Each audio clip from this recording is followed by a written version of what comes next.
A pleasant day, everyone. So, for today, we will be talking about taxonomy and cladistics. In this instructional video, it is our objective to demonstrate concepts, terminologies, and practices used in taxonomy and cladistic system. Carl Linus, also known Carl von Linné or Carolus Linus, a Swedish naturalist from 18th century, and is considered the father of taxonomy. His system for naming, ranking, and classifying organisms still by used today. His ideas on classification have influenced the generation of biologists during and after his own lifetime, even those opposed to the philosophical and theological roots of his work. Taxon, a taxonomic population of any rank, such as a species, family, or class, that has been grouped together by taxonomies. Taxonomic hierarchy, it is a process of arranging various organisms into successive levels of the biological classification, either in a decreasing or an increasing order.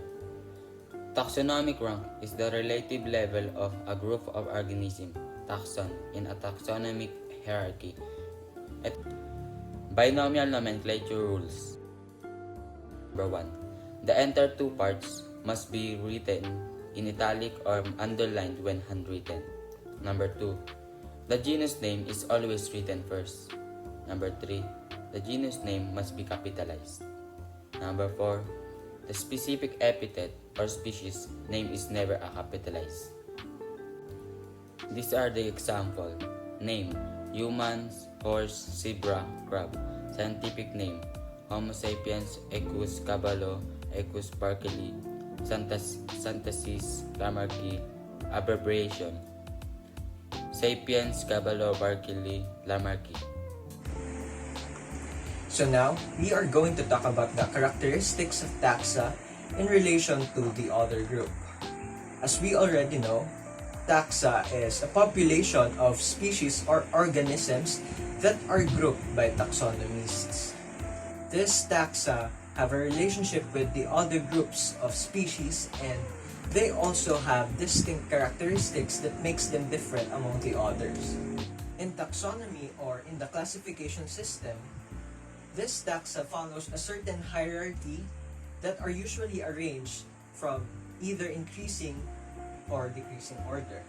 Aside from the binomial nomenclature, Carolus Linnaeus have a vast amount of contribution in the field of taxonomy. And this includes his hierarchical system of classification that includes 7 levels called taxa, or which we can refer to as the 7 main taxonomic rank. And they are the domain, kingdom, phylum, class, order, family, genus, and lastly, species. So, just like what I mentioned, they are usually arranged from highest to lowest. So, the domain has the highest taxonomic rank and is also the broadest, while the species has the smallest taxonomic rank, but is also the most specific.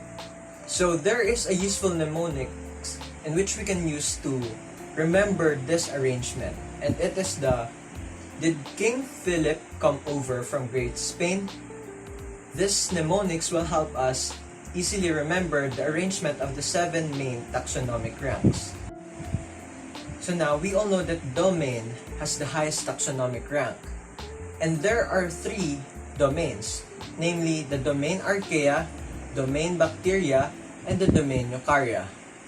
So for the domain Archaea, they are the ones that are single-celled organisms, such as the halophiles and the thermophiles. Meanwhile, domain bacteria, such as the cyanobacteria and mycoplasmas, they are those organisms that doesn't have any nucleus. And lastly, for domain Eukarya, they are the organisms that contain true nucleus, such as plantae, protista, animalia, and fungi. The second highest taxonomic rank is the kingdom, and we have 5 kingdoms, which are fungi, animalia, protista, monera, and plantae. You guys are already familiar with the 4 terms I've mentioned earlier except for the monera. So, Monera is unicellular organisms that has no true nuclear membrane. The next is the phylum. So, there are several phylums out there, but we only provided 4, which are animals, plants, bacteria, and protista. So, we have examples in the animals: Nidaria, Ctenophora, Cycliophora, and Echinodermata. So you can already see in the table, you can refer to the table to know their meaning, their common name, their characteristics, as well as their statuses. So you'll be able to determine whether or not these certain organisms are extinct or not. So here are the examples for the phylum animals, fungi, and protista.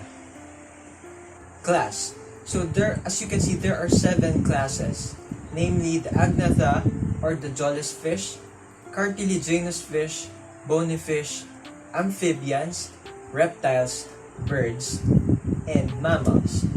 So, of course, all those organisms that have mammary glands fall under Mammalia. So, as humans, we are classified under the class Mammalia because we all have mammary glands, except that only women have a functioning mammary gland. Next is order. So we have Artiodactyla, or the even-toed hoofed animals such as moose, camels, and giraffes. We also have Carnivora, or carnivores, those animals that eat meat. And we also have Rodentia, or the knowing mammals such as mice, beavers, and squirrels. So now we have family and genus. So for the family, we have Felidae, or the cats, Canidae, dogs, Ursidae, bears, and Mustelidae, weasels. So we can easily determine that this falls under family if they have the suffix "dae", D-A-E. So for the genus, we have Felis, or those small cats, Panthera, the tigers and the other related animals, and Puma, or the panthers and cougars. Once again, species. Species has the lowest taxonomic rank, but is also the most specific taxonomic rank. There are cases that some organisms are still further divided into smaller groups or subspecies, but not all organisms have subspecies. Remember that genus and species names are italicized. Species diversity is the number of different species that are represented in a given community. Species richness is a simple account of species. Taxonomic or phylogenetic diversity is the genetic relationship between different groups of species. The effective number of species refers to the number of equally abundant species needed to obtain the same mean proportional species abundance as that observed in a dataset of interest.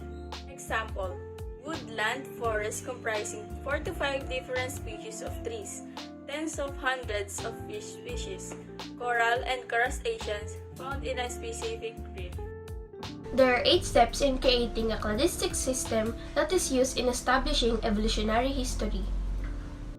First, choose the taxa to study. Second, choose and chart the characteristics you wish to study. Third, ascertain whether the similarities are homologous or a product of convergent evolution. Fourth, analyze whether the shared characteristics are derived from the common ancestors or derived later. Fifth, group the shared derived homologous traits. 6. Build a cladogram by arranging a group of organisms on a tree-like diagram.